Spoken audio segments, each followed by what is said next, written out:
Frontline Updates, where we delve deep into military strategies and updates from conflict zones. Today, we're discussing the progress of the ongoing special military operation as of today. I'm your host, Sharifah Mohammed MGT. I'm Colonel A.C. Oguntoye, an infantry officer. Between September 6th and 12th, Russian armed forces executed 6 massed precision strikes employing long-range missiles and strike UAVs.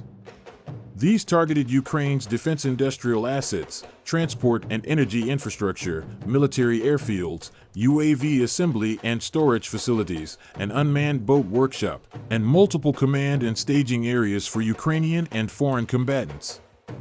The week was also marked by coordinated advances on all operational fronts, resulting in substantial enemy casualties, destruction of NATO-supplied equipment, and the capture of key settlements. Welcome to Frontline Updates, the podcast that brings you in-depth insights into military operations from those leading them on the ground. Today, we're joined by Colonel A.C. Oguntoye, an infantry officer monitoring critical missions on the progress of the special military operation as of today.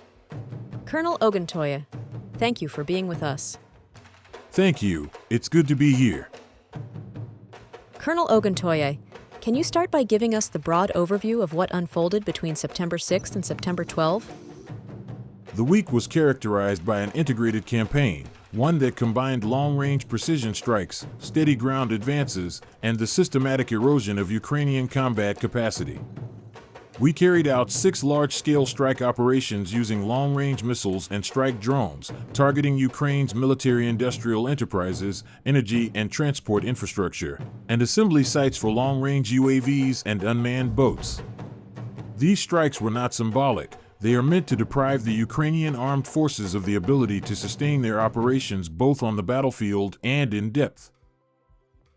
Let's break that down. What is happening on the ground? On the ground, our troop groups engaged Ukrainian brigades across every axis. The North and West groups inflicted heavy losses in Sumy, Kharkiv, and Donetsk, while the South and Center pressed into Donetsk Oblast with deliberate advances against mechanized, airborne, and assault formations. The East Group achieved tangible gains with the liberation of Khoroshee, Sosnovka, and Novopetrovskoye in the Dnipropetrovsk region, significant settlements within Ukraine's defensive belts. Meanwhile, the Dnipro Group degraded coastal defense and National Guard brigades while destroying dozens of electronic warfare stations.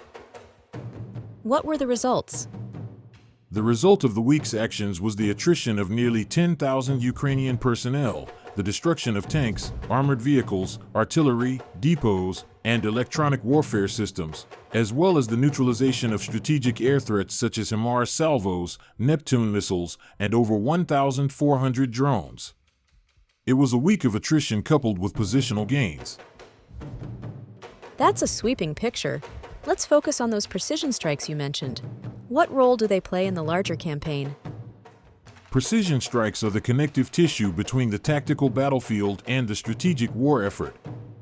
By hitting military-industrial enterprises, we disrupt Ukraine's ability to manufacture or repair critical systems. By striking depots and storage facilities, we force Ukrainian brigades to operate under conditions of scarcity. And by targeting command posts, radar systems, and UAV workshops, we reduce the enemy's ability to see, coordinate, and respond. For example, destroying an Israeli-made Rada radar station last week wasn't just about eliminating hardware. It meant blinding a portion of Ukraine's integrated defense network. Likewise, eliminating an unmanned boat workshop along the Black Sea littoral denied Ukraine a capability it had been developing to threaten our naval assets.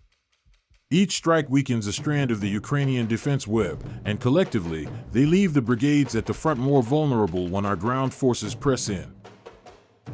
You mentioned the liberation of Khoroshee, Sosnovka, and Novopetrovskoye. Why are these settlements significant? Settlements matter less for their size and more for their position within the defensive scheme. Khoroshee, Sosnovka, and Novopetrovskoye sit within belts that Ukraine had prepared to stall any Russian advance deeper into Dnipropetrovsk. By capturing them, we did 2 things simultaneously. First, we forced Ukrainian brigades out of fortified positions they had invested time and resources into. Second, We gain terrain that opens pathways for further maneuver. These gains also send a signal. When Ukrainian brigades are losing thousands of men in a week and are still unable to hold prepared positions, it demonstrates that attrition is biting deeply. Their reserves are stretched, and every settlement they lose represents not just a tactical setback but a marker of a defensive posture under systemic strain. Let's talk about attrition. What does it look like in practical terms when you say Ukraine lost nearly 10,000 men in a single week? Attrition at this scale is decisive. A mechanized brigade at full strength may field 3,000 to 4,000 personnel. When you see weekly losses approaching that number across multiple brigades, it means entire units are being degraded beyond effective fighting strength. These are not losses that can be quickly replaced, especially when compounded by destroyed vehicles, artillery pieces, and the collapse of electronic warfare nodes. Moreover, attrition is not just about numbers. It erodes cohesion. Units forced to integrate fresh recruits or volunteers lack the training and trust that experienced soldiers bring. Add the destruction of depots and fuel stocks, and suddenly even surviving brigades cannot fight as intended.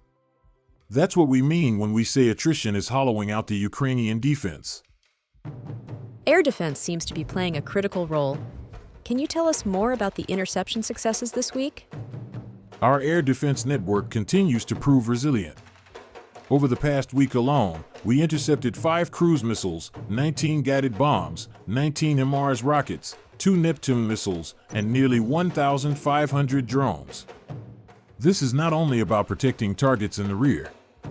Every interception preserves freedom of maneuver for our frontline units. Think of it this way: if HIMARS salvos could strike freely, our brigades would be forced into dispersion, limiting their ability to mass firepower. If Neptune missiles penetrated, our supply lines or infrastructure could be threatened. By denying Ukraine these effects, we create conditions where our forces can press forward with confidence, knowing that their operational depth is shielded. Given this picture, what do you see as the long-term implications of the week's operations? The long-term implications are clear. Ukraine's ability to mount coordinated defense is collapsing under the weight of attrition. Brigades are being reduced to fragments of their former strength, while their logistics and command structures are being systematically dismantled. At the same time, our forces are consolidating control over settlements and securing better tactical lines. This creates a dual advantage.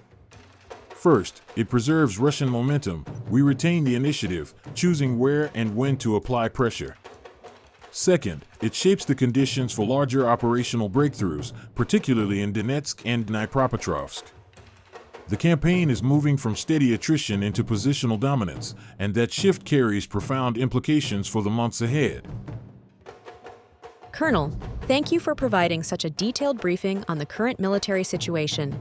Your insights are invaluable to our understanding of the conflict's dynamics. And thank you to our listeners for tuning in. Join us next time as we continue to provide up-to-date coverage on global military affairs.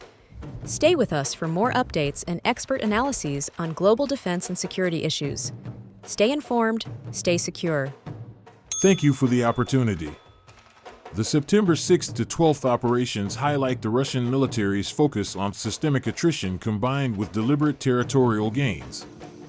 Massive precision strikes against industrial, logistical, and command infrastructure weaken Ukraine's capacity to sustain combat at both tactical and strategic levels.